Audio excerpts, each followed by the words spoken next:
How are you feeling? I'm feeling on top of the world. This win took 10 years of hard work, dedication, sacrificing, missing holidays, missing time with my siblings, with my family. So this one, I really needed this one, and I'm really enjoying it right now. Seems like this one's pretty special for you. Absolutely. I bumped my head the first two fights.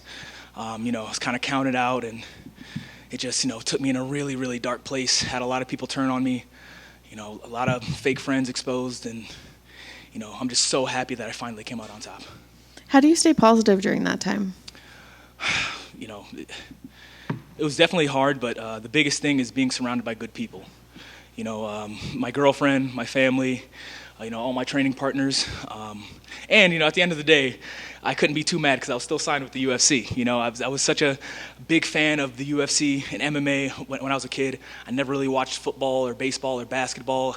I was always obsessed with MMA, specifically, UFC and WC.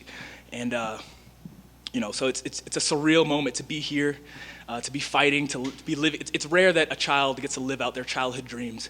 So, it just means the world to me. What about when your opponent missed weight? What were your thoughts then?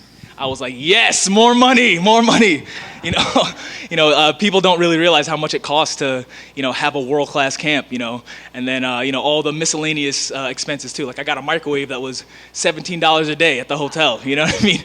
So I have no problem. I wish my opponent will miss weight every single time. I'd love to get that extra money. So there was no hesitation taking the fight? Not at all. I was like, yes, more money, and he's going to be zapped, so I can, I'll have the conditioning advantage. So. Did you feel anything in there with that? The weight miss? Was he heavier? Now, that was the only downside is, when I got on top of him, I could barely do anything. He grabbed me, and it was just like, holy shit. And then, the couple of the strikes where he grazed me, it felt like an actual strike, you know what I mean? So. You definitely have to be a lot more cautious when people miss weight because they're going to be 20, 30 pounds heavier than you. So, yeah, I definitely felt the weight difference. Besides the weight, was there any surprises in there? No, I knew he was going to be technically sound. I knew his leg kicks were going to be heavy. He comes from a really good camp, so I knew that his game plan would be good. So I was just prepared for the best Tafon. What's next? Oh, man. What's next is at least a week off. I started this camp in April. And just consistently, week after week, putting in the time, grinding, getting my butt kicked. So, yeah, I'm going to relax for a little bit, and then hopefully I would love to get on my teammate Stipe's card in November. That would be a dream come true for a kid like me. So, yeah, hopefully that's next. If not, no problem. Whatever the UFC wants to do, I'm just happy to be here. I'm happy to show my skills, and I'm happy to show that I belong. Is there a name you'd like to face on that card, or just more of the card? No, who would be really good? Who's that Russian guy that beat Brian Barberina? I'm the worst person to remember names. Is it Maz? I forget his name, but he's super scary. What's that? Okay. He's gonna look it up. Oh, okay. But yeah, that guy. He's super scary, super skilled, big. So that'd be a fight that would get me up at night, get me up early. You know what I mean? That would get me training as much as I could. That would be a really exciting fight. Murdoch? Yes. That guy is a stud. He's super talented, and I'd love to test my skills against him. Thank you. Thank you. AJ over here. Yep. Earlier this week, you told me that both you and your opponent were technically fighting for your guys' jobs. Now that you got the win, is there a bit of a relief feeling now? Yes, but I'm not out of it yet. I'm still 1-2. So this next one, I have to, hopefully get a finish. You know what I mean? I got to show that I can finish these guys, and I can show that I can be exciting. And last fight, you unfortunately had some issues on the coaching side. Yeah. Come this time, new team, you pick up the W. What's a message you would tell the version of yourself that was in that dark place like you mentioned? Just keep grinding. Stop being loyal to a fault. Surround yourself with good people. Training partners matter. Good coaching matters. Being in a good environment matters. This is the top. This is everybody that's signed here is world class. And before when I was coming up, I had said before I had an easy kind of fight career. You know what I mean? I could just go into fights, maybe a week camp, 1 month camp, and just dominate just because I'm athletic. But here, you have to cross every T and dot every I and make sure everything is on point. So. And the potential fight with Muradov, seems like it gets you excited. How do you see that one going? Man,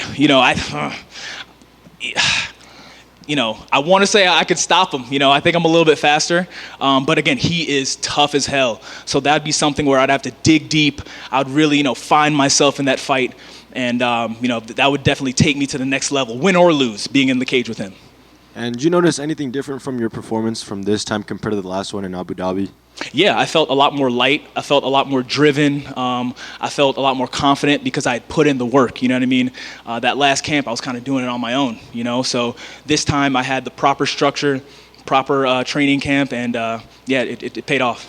Awesome. Hopefully they place you on that MSG card. Congratulations. That would be amazing. That would be amazing. Awesome. Congratulations. Thank you. Hi, AJ. How you doing? You've got a very centered, grounded spirit about you. How do you sustain yourself in that way? Honestly, I'm just coming from a place of appreciation. Again, I didn't watch football or basketball or anything when I was growing up. It was just MMA. I used to play a game on mixedmartialarts.com. I would try to find the lowest weight class, and just from the fighters that fought each other, see if I can get to a heavyweight in 5 or 6 clicks. I was a nerd. I was a nerd for MMA. So the fact that I'm here, the fact that I'm able to fight, to live out my dream, I was a fan that just put his money where his mouth was, So, I just every day I come from a place of appreciation. So I think that's what keeps me centered and humbled. You said several times that it's important to surround yourself with good people.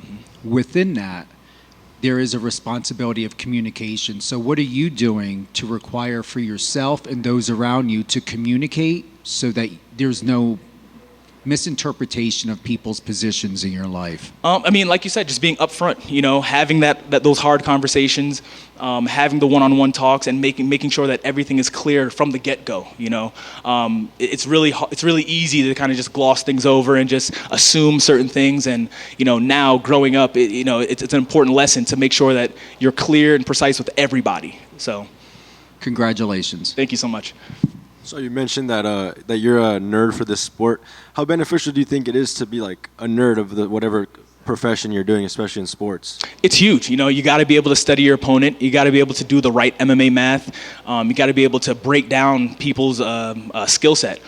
So the fact that I had years of just analyzing fighters and stalking their profiles. I remember back in the day, I don't know if they still have it, but on the UFC website, you could tell who was the most dominant people, because you'd click on their profile and it'd be a crazy graphic in the back and stuff.